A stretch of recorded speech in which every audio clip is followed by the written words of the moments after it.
Good evening and welcome to Varsity Sports Live. I'm Jason Andera. Tom Neiman not able to be here tonight, so I'm going to do the South Dakota portion solo, but we've got Jody Norstedt in North Dakota to help us out there. But we're going to do one of my favorite things to do for the next 60 minutes, and that is dive deep into high school football. And there was some great stuff going on tonight, including some number ones going down in South Dakota. We had some top 5 matchups that went down to the wire. A lot of great stuff to get to, but let's start with the boards, the scoreboards from across North Dakota, where Bismarck is starting to really look like that number one team that Jody called in the beginning of the year. The Demons, 41-7 in the Fargo Dome. We'll have highlights of that coming up soon. And of course, Century with a big win. They match up in a couple of weeks. That should be a dandy number 1 versus 2. Take a look at some more boards going on. Fargo North gets shut out by Sheyenne, and Sheyenne, since they've been in that top 5, have been very steady. Davies with a huge win as well, so everybody ranked. Clear nights, and we've got highlights of those coming up a little bit later with Jody. West Fargo coming off of a win last week, can't make it 2 in a row. Grand Forks Red River tops them in a defensive battle. Bismarck Legacy gets the win against Minot, 2 teams just outside of that top 5, trying to make a case to be one of the top teams in the state. Shanley, 33-8 over Turtle Mountain, no problem for them. And Jamestown, Bismarck St. Mary's, we've got a score coming up on that one. That's coming up Saturday in the afternoon, so a little afternoon football to look forward to in Class 2A. Watford City gets shut out by the Squirrels. Central Cass on their new home turf looking comfortable. Devils Lake and Valley City, I guess that would be a mild upset. Those two teams very similar this year, but Valley City finds a way to win. Enderlin Maple Valley takes a loss to Hillsborough Central Valley, 43-8. Carrington looking very good in their Class A this year, and 48-12 road win for them over the Panthers of Rugby. Velva, 44-13. They had no problem. So a lot of teams in this Class A are really putting some beatings together this week. Bowman County, another one of those teams, 53-7, big time over Heart River. Kindred, 45-12 over Milnor North Sargent. And Hazen-Beulah, that one's always a great game, a rivalry battle, and Hazen gets the road victory over the Miners. Thompson, Mayport-CG, I know there were a ton of people looking forward to this one, and Thompson finds a way to go on the road and get the 52-14 win as they probably secured their spot at number 1, but New Salem, Glen Ullin right there putting up a 60 points on their own. We've got highlights of both of those 2 games, so a little 9-man football coming your way in North Dakota tonight. Shiloh Christian continues to win. This will be their last year in 9-man football in North Dakota. They're going to move up to 11-man ranks next year, but they want to go out with a bang. 36-12 win for them, and Richland finds a way to take out Hatton-Northwood 54-28. Let's move on to South Dakota, where in Class AAA we had some East versus West. Sioux Falls O'Gorman, no problem, all over at Rapid City Central right away, 41-7. And then Roosevelt and Brandon. This is the one we thought maybe would be the game of the night, but Roosevelt pulls away and keeps that lead. Their defense looking very good. We'll have highlights of both of those coming up soon. And then more East versus West. Washington heads out West River to take on Stevens, takes advantage of some turnovers and gets the 41-10 victory. Watertown, Sioux Falls, Lincoln. No red letter days for homecoming for Sioux Falls. Lincoln, Watertown finds a way. We'll have highlights of that as well. Harrisburg, Aberdeen Central. Aberdeen Central missed a couple of field goals in this one. Had a chance to knock off Harrisburg. It says number 1 there. They're actually the 4 seed in Class AA right now. But Harrisburg finds a way to win on the road. And then Yankton with an impressive win over Huron. That's two really quality weeks for Yankton. And Huron takes 2 losses in a row now after being number 1. The game we had right here on Midco Sports Network, Pierre and Brookings. Pierre breaks that curse. Every single week this year, the number 1 team in 11 AA has lost, but they survive and find a way to beat Brookings. Shut them out, in fact, 28-0. Mitchell, no problem with Douglas in Box Elder. T area looking, I had them number 1 this week, by the way. I think that they are playing the best ball of anybody in Class 11A. 46-0 victory for them, but Dakota Valley looked awfully sharp as well with a 41-0 road win over a quality Millbank Bulldog team. West Central Madison. West Central moving up in the ranks, Madison moving down, but Madison finds a way to pull away in the second half. Lennox and Sioux Valley. Lennox had their first loss last week, and now 2 in a row for them as the Cossacks get an important home win over the Orioles. Groton area and Mobridge Pollock. Groton's won a couple of key games in a row. They find a way to keep on that winning streak with the 28-26 win. Sioux Falls Christian, no problem at EPJ tonight. Bridgewater, Emory, Ethan, Newly, the number 1 team here in 11B. They have no problem with Flandreau. And Mount Vernon, Plankinton, and Winter. We've got a few highlights from their streamed game. It was an exciting ball game. Can't wait to get to those as Mount Vernon Plankinton comes from behind to beat Winter in Winter. Gregory and Bonham, number 1 versus number 3. Let me just tell you, Gregory had a 28-game winning streak, 2 titles in a row, and Bonham's extra point is the difference in this game. 7-6 victory for them. And Garretson gets the win over Baltic. Baltic's first loss of the season. We'll have highlights of that one coming up shortly. Alcester-Hudson takes their first big loss of the year as Colome. They put some distance between them and the Cubs, 62-8. A very impressive win for the Cowboys. We might have to start talking about them as the top team in 9B. And Wolsey-Wessington, Kimball White Lake, no report there. Last I heard, Wolsey-Wessington was winning in the final quarter. All right, that's a look at the scoreboard. Let's take a look at the first game of the night. We had this game live right here on Midco Sports Network. It was Pierre taking on Brookings, and as I mentioned, every single week this year, the 11AA number 1 team has gone down. Brookings coming off of a big win over AAA Watertown last week, while Pierre, they're coming off a win over number 1 Huron. So defense was the name of the game to get this thing started. The Brookings Bobcats putting down some wood there. Walker Resman with a huge sack, but Pierre grinds their way down the field with this guy, Gage Gehring, one of their 2 or 3 guys they like to feature in the running game. But the drive ends up with Garrett Stout taking charge, finding Jack Maher, 2 guys that could both play quarterback, by the way. Maher makes the big catch, and Pierre is up 7-0 to get started. More Garrett Stout, a little bit too high on that throw. Sam Lehman comes down with the interception, and Brookings can't do anything with that drive. Pierre would come back on the very next drive, and Garrett Stout shows he is a dual threat quarterback. He can pass, and yes, he can run.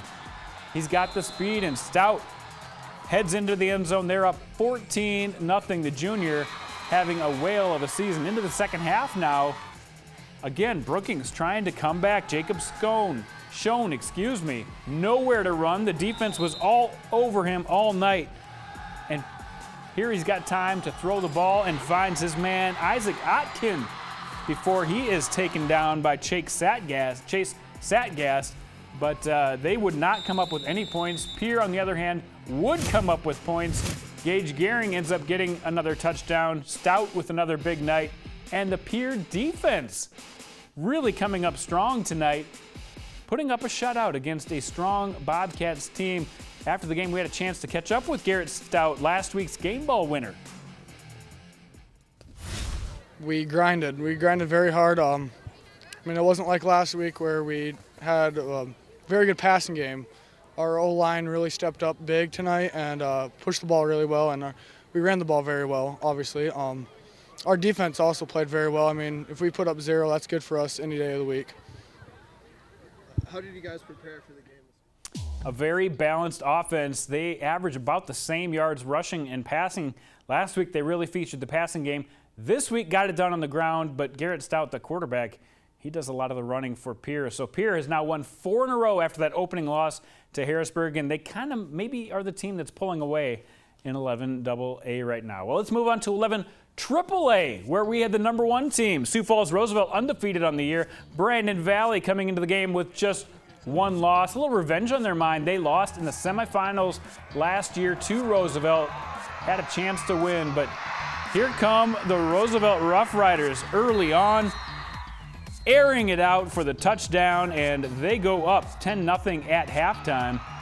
And Brandon Valley.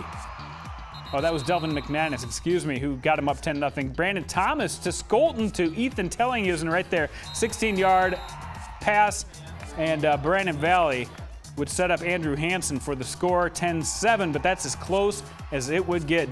Brady Dannenbring finds his main man, just a sophomore, Tyler Feldkamp, on the 6-yard touchdown.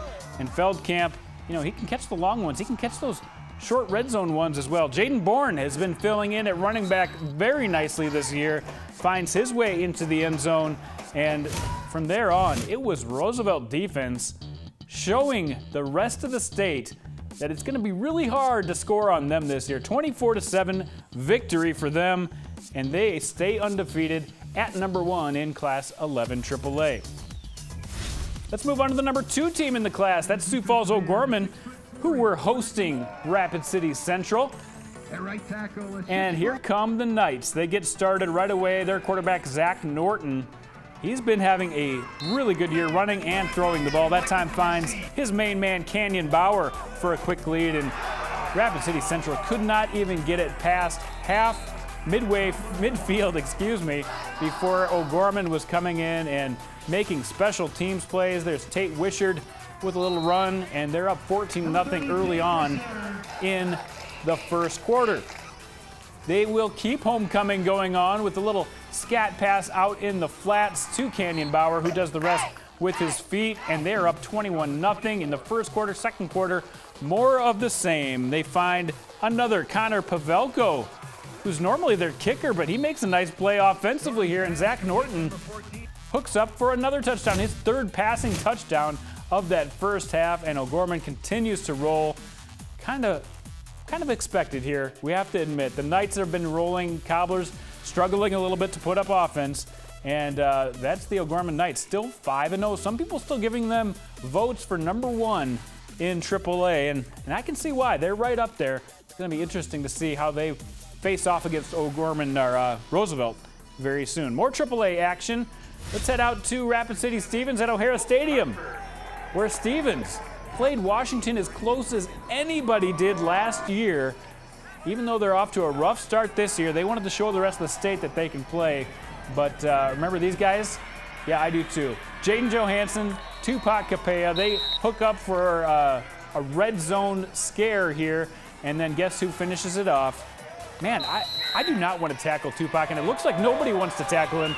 He has just been hard to bring down. Here he is running again, and you get 3 or 4 guys who can touch him, but you just can't bring the guy down.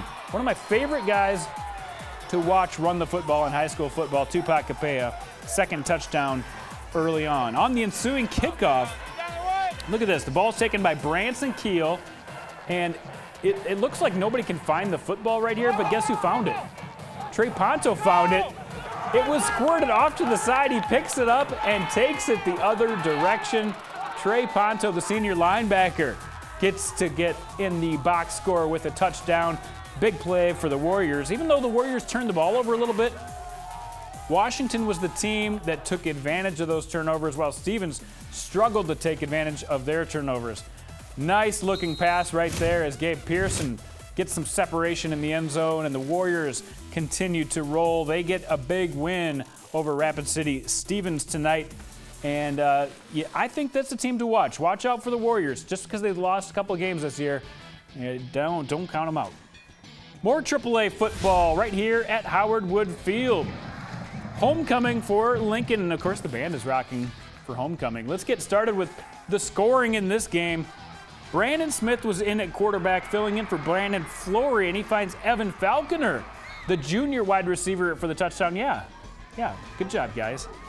And anyway, at halftime, Lincoln did return a field goal to make it 7-3, and then they start the second half off with an onside kick recovered by Avery Rice, and Lincoln is in business. They get it down into the red zone where Tommy Thompson finds Nolan Ransom, one of the best catches you'll see all year. Ransom goes up and gets it. Lincoln takes a 10-7 lead coming out of halftime, but Watertown didn't take much time. Next drive, they find their big man, Blake Holden, rumbling down the sideline, gets them into scoring territory about the 25-yard line, where You know what? They did a better job of making that play than I did recording it.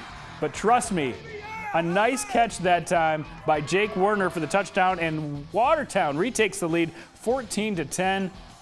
Late in the game, they try to get on the board once again, but look at Sam Siegel. This guy had 3 interceptions defensively for Lincoln, kept him in this game. But just as the game started to end, Brett Fossum got the running game going. You know, they didn't have double-digit running yards until the fourth quarter, and then Fossum sealed it as they kick a field goal right here. Kate Bumpsker, and then they seal it with a minute and a half left with an Adam DeYoung interception, and Watertown finds a way to come back from behind. Brandon Smith, as I said, filling in for Brandon Flory at quarterback.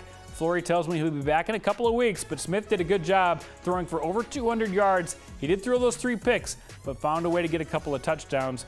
Right after the game, we talked to the senior leader on this team, Blake Holden.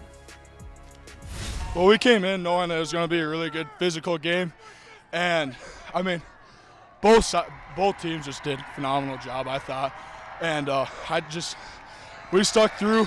We just pulled it out. We played physical. We got it. This is a booster because coming out from last week, everyone was hungry, and we wanted to just come back, play well, and that's what we did. So I think we're going to do well the rest of the season.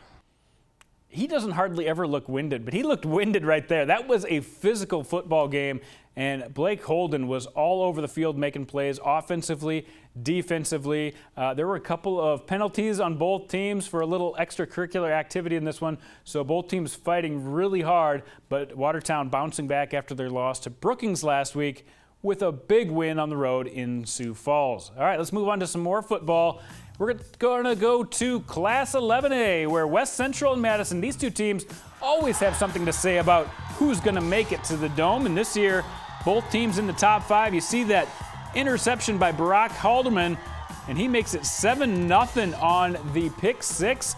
Trojans in business on the road. Then here come the Bulldogs right back at you. Mason Avery has to pull up for the Tyler Tappy pass, but does it very nicely and finds his way into the end zone. 7-7 into halftime. Going into the third quarter now with 9:50 left, the ground game started churning out and Madison started to make waves. They get a touchdown from their running back Thomas Gores, going up 14-7. And then, don't try to take it out of your own end zone. It's going to end up being a safety recovered by Caleb Riley. And Clayton Hanish this time for West Central tries to get him back in the game. Not much offense, but they got a few bursts just like this.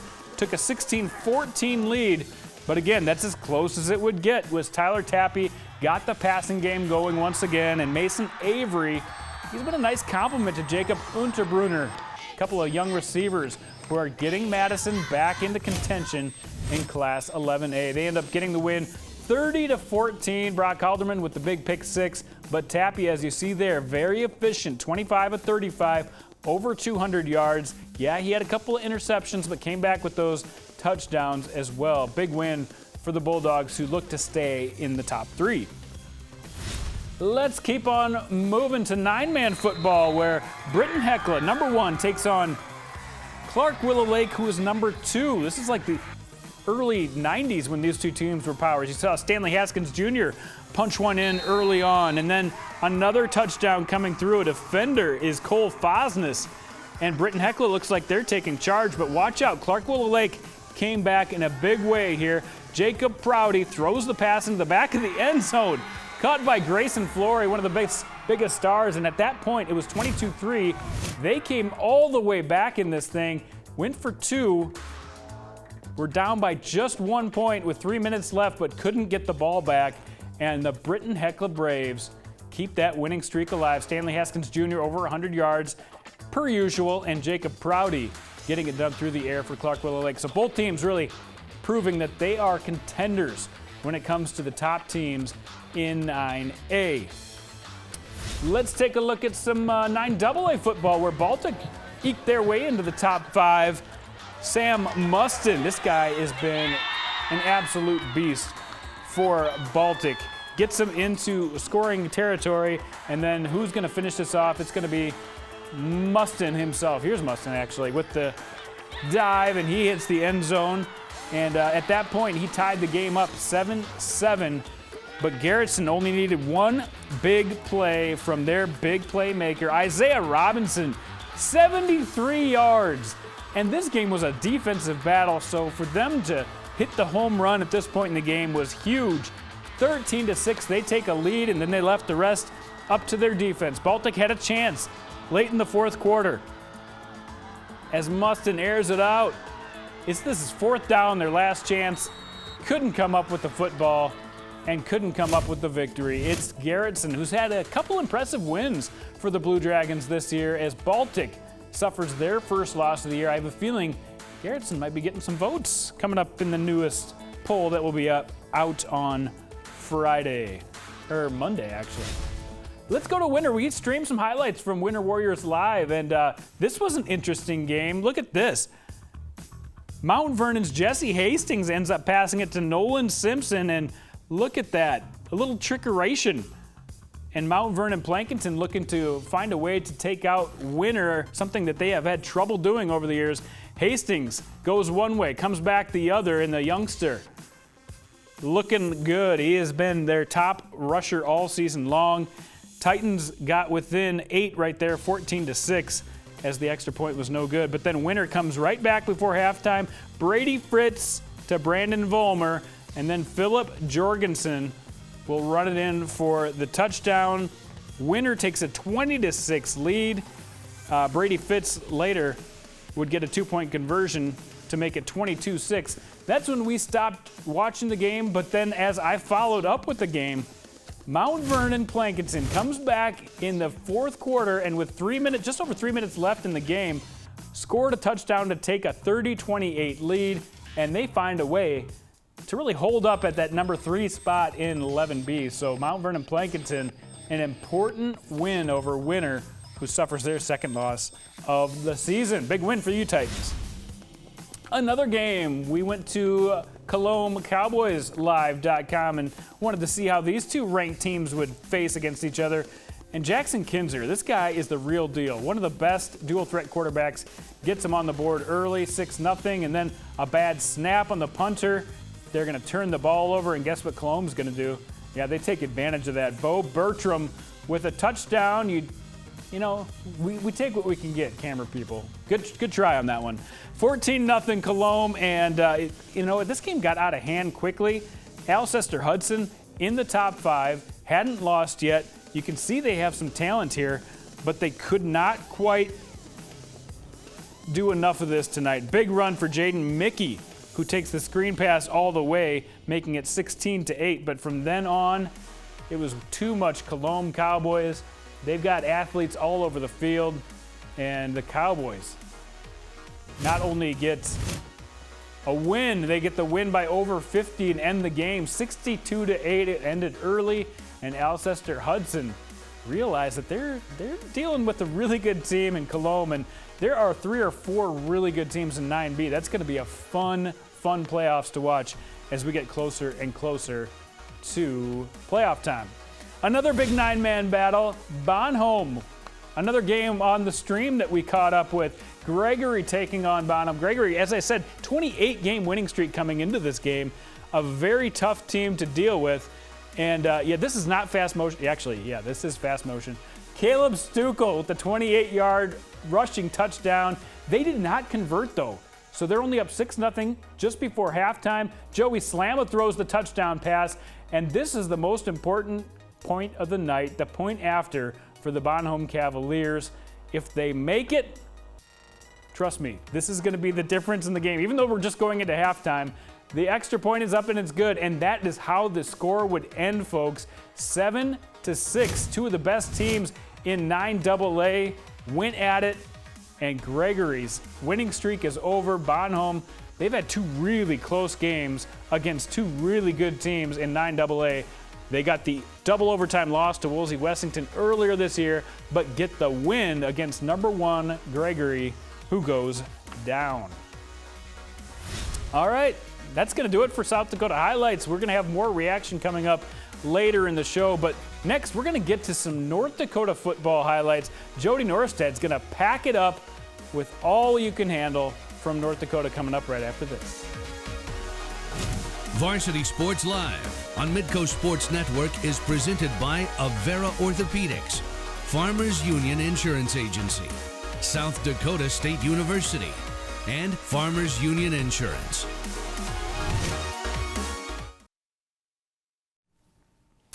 Well, it's that time of the show to make our way up north. I'm Jason Andera, by the way. Tom Neiman not in tonight, but Jody Norstedt is. We're going to make our way north and find out if Jody has any answers to any questions. So what were your questions leading into the night, first of all, Jody? Yeah, man. Well, my question was, where is Tom? That's number one, right? Okay, just messing with you. Yeah. Well, we can't say that. We're legally obligated not to tell anybody. We locked him away. Yeah. I had a few questions. I think in 9-man we had two really good matchups involving the top two teams in the state. A lot of firepower on the new turf in Mayville with Caden Schwabe, Marcus Hughes, and Nick Reck for number 1 Thompson against 4-1 Mayport-CG in that combo of Reese Hansen and Sammy Satram. Then on the other side of the state, Evan Henke in number 2 New Salem Glen Ullin squaring off with 4-1 Richardson Taylor Hebron, a team that's won 4 straight.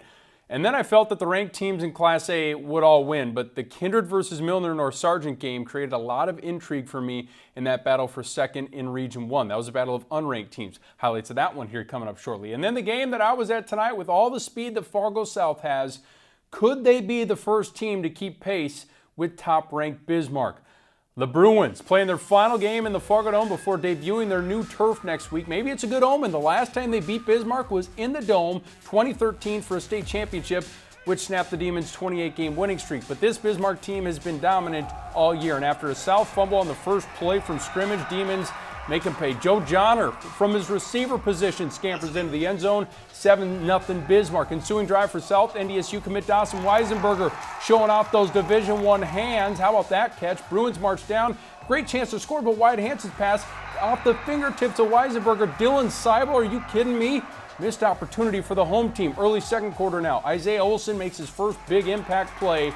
You think you have Izzy wrapped up, but you don't. Olson flies 34 yards, Demons up 14-0. Visitors were just getting started. Jared Hager starts one way and then cuts back across the field the other way. 30 yards. All of a sudden it's 21-0. The Demons are full of playmakers. They're absolutely stacked. Hanson throws, and Seibel, I'm just going to tip it to myself. His second interception of the game. That led to another Olson TD and a 28-0 halftime lead.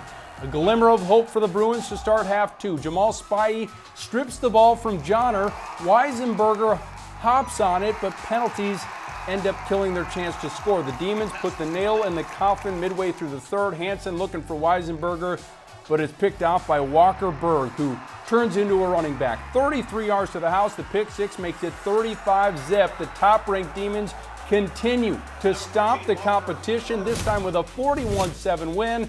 Afterward, I asked a couple of key members of that Demon defense about halting South's playmakers. We knew they were going to pass a lot. They got really good quarterback and good wideouts. So we're going to have to get our DNs good rush so that we could buy more time. First one, I just kind of seen number 17 kind of have the ball, so I tried to strip it out of his hands, and I caught it. It was bobbling everywhere. The first one, it was kind of trying to go do a one-hander, but it kind of failed, so I just caught it anyway.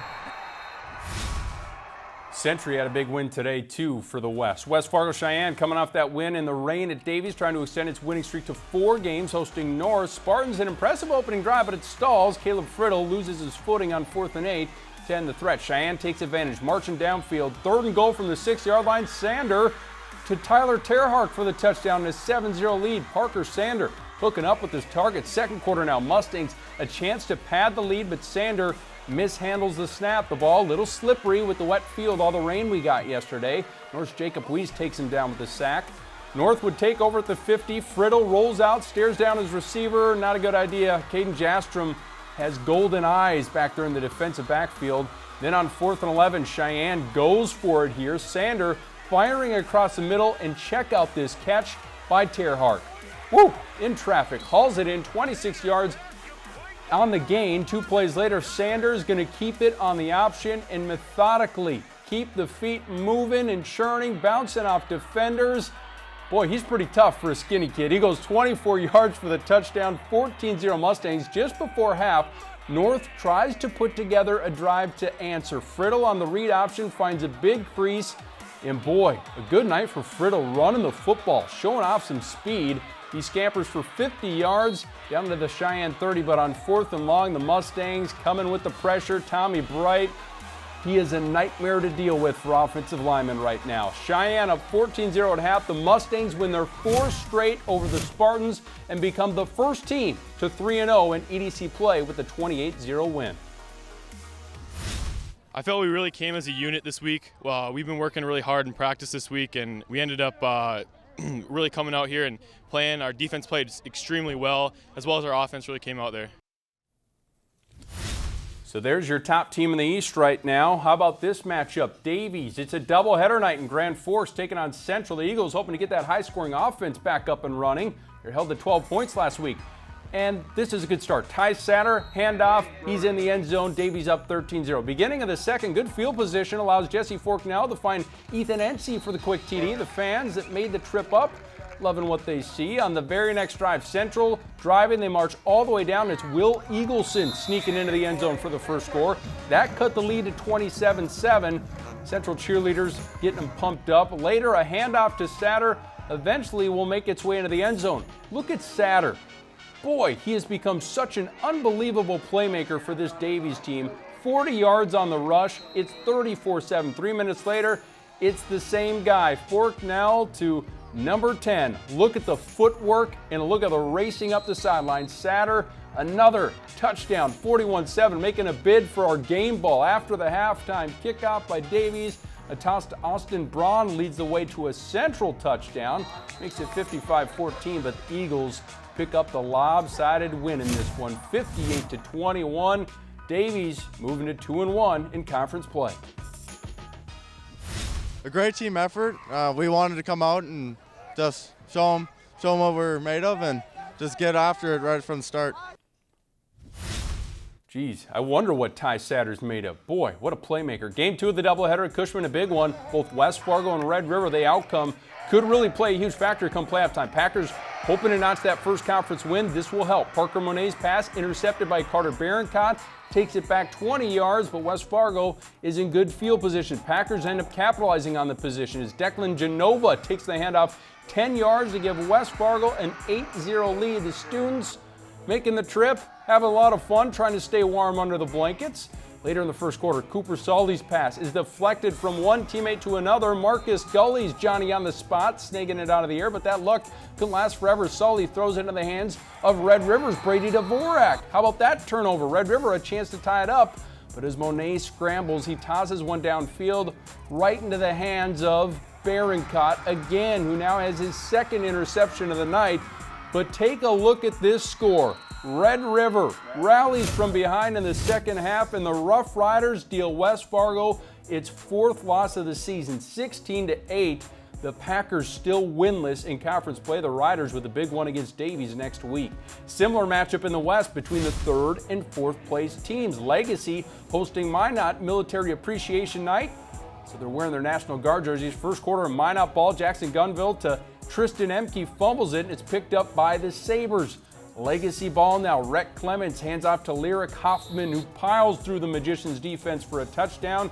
Then Clements later handing off to Mac Kraft, who's going to run around the outside for his second touchdown, or for the Sabres' second touchdown.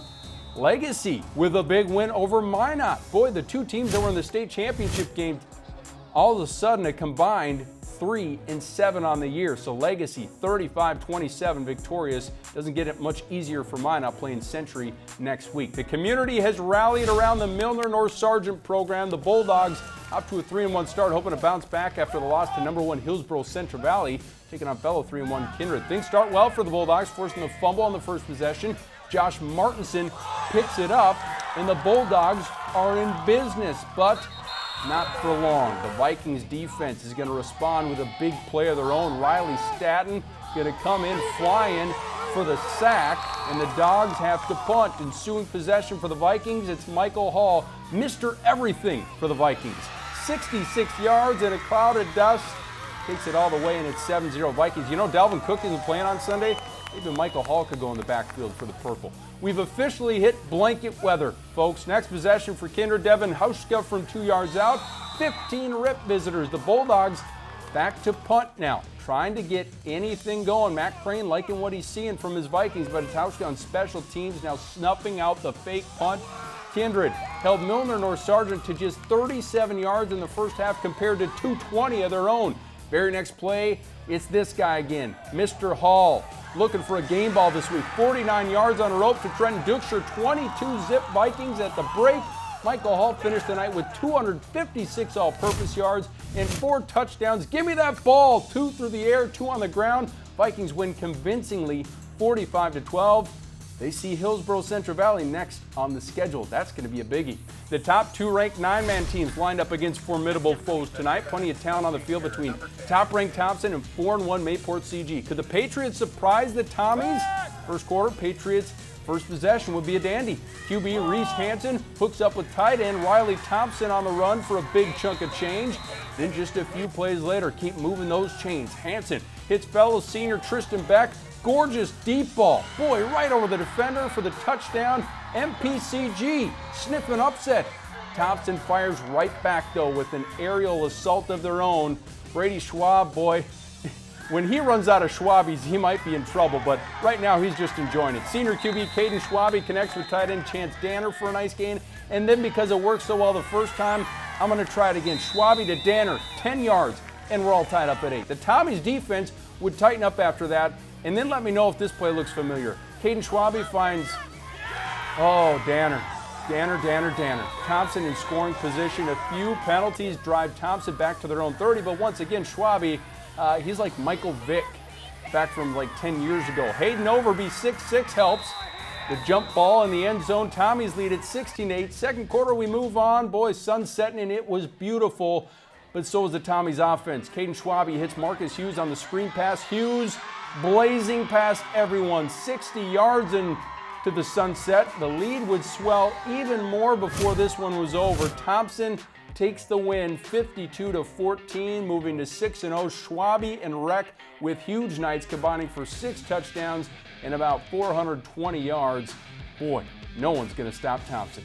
I always love it when we get our cameras to Holstein's country. Number 2, New Salem Glen Ullin coming out of the cattle hauler, beating the opponents by an average of 47 a game this season, but the opponent, Richardson Taylor Hebron, has won 4 in a row. No one told that to Garretson Pierre. He took this handoff and ran 62 yards to the end zone, and all of a sudden it's 16-zip right out the bat. How about a little defense? Evan Henke plays quarterback. We praise him all the time for that, but you got to block him on defense. Otherwise, he's going to do that to your other quarterback. Logan Hoff taken down in the backfield by Henke, and then it's Henke handing off to Braden Zuroff. And I feel like we say this every week. Braden Zuroff touchdown, 27 yards. New Salem up 30-0. Remember, Richardson Taylor Hebron was 4-1 going into this game. So they have some playmakers. Logan Hoff to Owen Voigt, 67 yards. That gets them on the scoreboard, 36-6. But then you go back to Mr. Zuroff, who has looked so good this season. This is why New Salem Glen Ullin could very well be going back to the Dakota Bowl for the second time in 3 years. You just can't bring the guy down with one guy. 13-yard touchdown. It's 46-6. Henke and Zuroff, boy, a bunch of playmakers. Henke this time to Garretson Pierre, another one of those playmakers. You could call them the tremendous trio of Holsteins. I've never said that before. Holsteins keep it rolling. So much for a test. They win 60-18, and all about the playmakers afterward. We executed really well tonight. Our offensive line did a great job. Everybody did a great job. We had Braden and Chauncey running backward, back in the backfield like crazy today. It was a great job all around. Execution-wise, our line, our receivers, everyone did great. Back to Region 1, Richland looking for revenge, playing a Hatton-Northwood team that put up 70 points on the Colts last year. Very first play of the game, Cole Myers under pressure, intercepted by Andrew Gores, returned 33 yards for the touchdown. The Thunder rumbling up 8-0 on the road, but Richland quickly responds. Myers finds Gavin Ryland, who breaks a tackle. Check it out. The Powder Blues looking good tonight. 16-yard touchdown for Ryland, game tied at 8. Next, Colts possession. Myers goes back to Ryland. Over the middle this time. Athletic catch, and he gets across the goal line, breaking the plane with a 16-8 lead. After a Thunder interception, Myers finds Trenton Duffner, who puts on the brakes and then accelerates. How about that play? 69 yards to the end zone. Number 10 flying to make it 28-8 Colts. The Thunder wouldn't go away. Thankfully, no lightning delay like we had last week. Avery Thorsgaard finds Parker Vagney, who breaks a few tackles along the sideline to score from 20 yards out. The Thunder trailed 28-14. These two teams were scoring like absolute bananas in this one. Colts answer. Play of the game. Myers a dime to Duffner. It's a great catch. 36-14 right in the back of the end zone. Under 4 minutes to go in the half. Thorsgaard finds Gores. Just keep throwing touchdowns. 82 yards to the house. 36-20 was the score at the half in favor of Richland. The Colts put it away in the second half for a 54-28 victory. Richland at Finley Sharon Hope Page next week, setting up a big showdown. Things are getting interesting, Jandy. I'm going to send it back to you, but it's starting to get fun. This is the part of the season where we're turning into the second half of the season. And man, it's almost over. I think 3 games to go after this. I've got a few questions for you quickly. First of all, Schwabe just threw it to Danner again. Another touchdown there. Yep. But last week you had some problems with that 4 through 6 in AAA. You had Davies, Mandan, South. South loses. Davies and Mandan with big wins. How did that change on the resume, that second tier of AAA teams? Yeah, I think you for sure put Davies right there. I think you put them at the 4, Mandan at the 5. Everyone's getting shelled by Bismarck, though, so maybe you put still Mandan and South maybe tied for that 5th position, because Bismarck right now is in a class of its own. And Century's right there next to them, but I'd say a little bit below them, even though they haven't lost yet. But, man, those Demons are absolutely unstoppable. And you called it. You called it. Right off the bat, man. Just remember. Okay, we'll have you back for zone coverage in just a couple of minutes, Jody. We're going to get to some of the post-game reaction, some great coach talk, if you will, from all over the area coming back right after this. Make sure you stay with us. Varsity Sports Live on Midco Sports Network is presented by Avera Orthopedics, Farmers Union Insurance Agency, South Dakota State University, and Farmers Union Insurance. Welcome back to Varsity Sports Live. Jason Andera here in Sioux Falls, South Dakota. We're going to be joined by Jody Norstedt in West Fargo in just a minute. And it feels like we just scratched the surface, Jody. We just scratched the surface. So that's why we have zone coverage. We're going to go a little under the surface and find out a little bit more about some of these games. What do you got for us? Well, I was at that Bismarck and Fargo South game, and I was really kind of wondering, okay, I know this Bismarck team has been dominating everyone, but how are they going to do against South's athletes? And, Bismarck's head coach, Mark Gibson, even said after the game, like, their athletes matched up pretty well against us, but we still were able to take care of that Fargo South team. He has some athletes, too. The game starts with playmakers, of course, Jandy, and they have a bunch of them, whether it's Isaiah Olson running the ball, Will Madler, a 3-year starter at quarterback, at doing what he does. Canyon Stonecipher, from his defensive end position, made 2 great tackles for loss. And we haven't even talked about Seibel's 2 interceptions, the interception return for a touchdown that they had, Joe Johnner's touchdown. The game starts with playmakers, and Mark Gibson has plenty of them. We got some skilled kids, and that's, as long as you got skilled kids, good things are going to happen, and I think we saw that.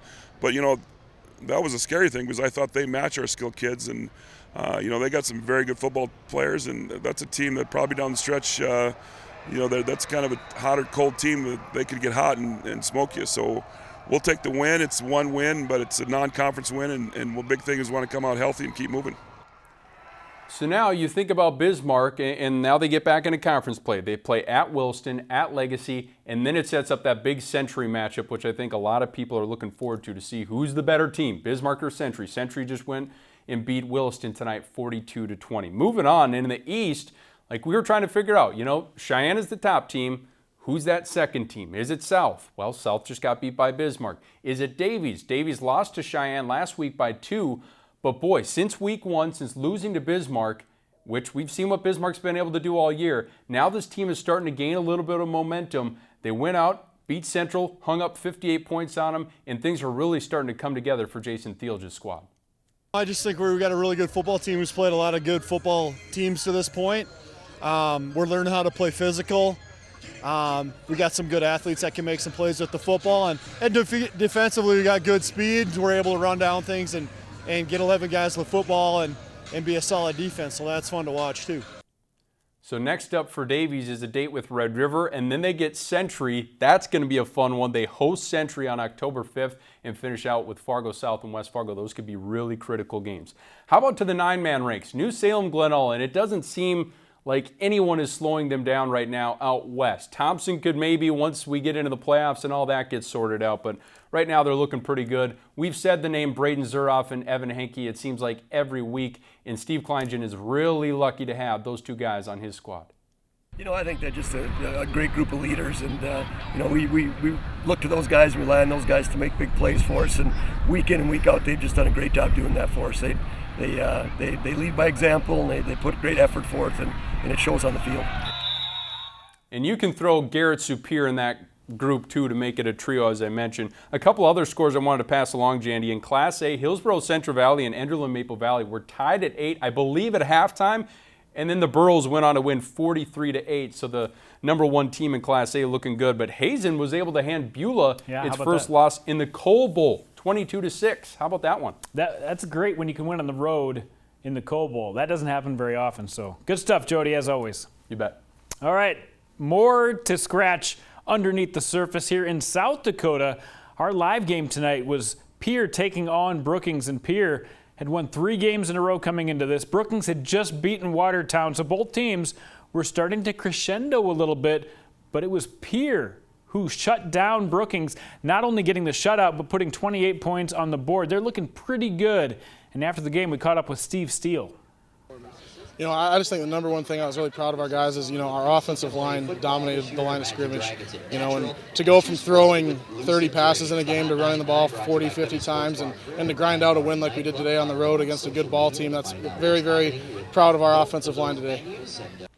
And that's a little bit of a scary thing for this Pierre team who early in the year really depended on that run, didn't quite get it going the way they wanted to, rotated some quarterbacks. Now they've got their passing game working really well with Jack Maher catching a lot of balls, Garrett Stout throwing a lot of stuff, and now the offensive line coming together. Pierre may be that team who's rising to the top in 11AA in a class where we don't know anything. Week after week, we keep seeing all kinds of crazy stuff happen.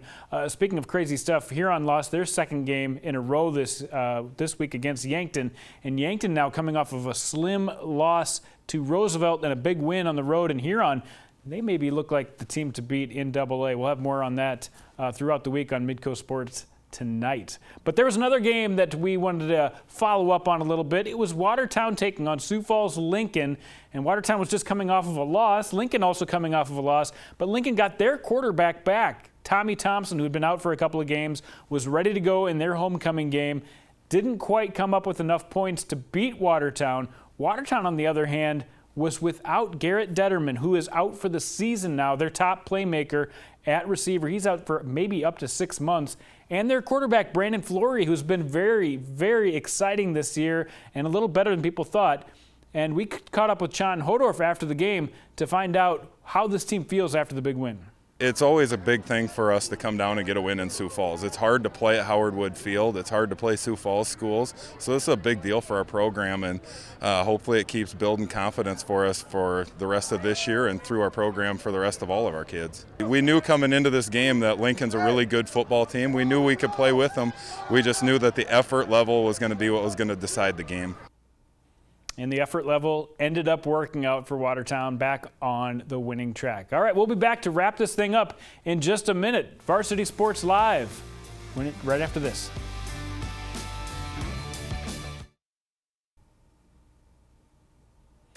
We're on the downhill slope to the end of the high school season, and we're on the rundown right now where Bismarck lived up to their billing 41-7 victory. Davies with a huge win as well on the road. West Fargo loses 2 in a row.